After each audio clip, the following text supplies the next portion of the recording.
Hello guys, welcome back to my new video. তো আমরা কিন্তু ব্যাঙ্গালোরে এসে প্রথমেই একটু ঘোরাঘুরির জন্য বেরিয়ে পড়েছিলাম। তো আজকে গেলাম একটা নতুন জায়গায়। তো জায়গাটা কিন্তু খুব দারুণ দারুণ সুন্দর একটা ভিউ। তো ভিউটা একটু দেখে নাও।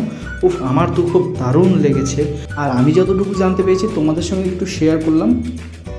সো গাইস, আমরা এসেছি কোন জায়গায় এটা অ্যাকচুয়ালি জানি না, তবে বাট আমরা যেখানে এসেছি নাসাপুরা জয়কৃষ্ণপুরা, তো সেখানে যে কোলার জায়গাটা কিন্তু অ্যাকচুয়ালি যে কেজিএফ মুভিটা, কেজিএফের স্টোরিটা ওখান থেকেই। তো জানি না এই জায়গাটার নাম কি, বাট জায়গাটা কিন্তু সত্যি খুব অসাধারণ। আর আমার যতটা আইডিয়া মনে হচ্ছে যে ওই কেজিএফের যে শুটিংটা ওটা কোলারে হয়েছিল, আর ওটা ওখানকার রিয়েল কাহিনী। তো আমার মনে হচ্ছে এটাও কোনো না কোনো দিক দিয়ে কেজিএফের সঙ্গে রিলেটেড মনে হচ্ছে, কারণ সত্যি মানে জায়গাগুলো খোদাই করা, একদম দেখতেই পাচ্ছ, দেখেই বোঝা যাচ্ছে।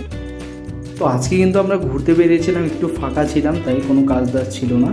তো আমরা ঘুরতে বেরিয়েছি, জায়গাটা কিন্তু আমার দারুণ লেগেছে। আর এদিকে আমাদের সবাই মিলে ফটো তোলার ব্যস্ততায়, কারণ এত সুন্দর ভিউ কেউই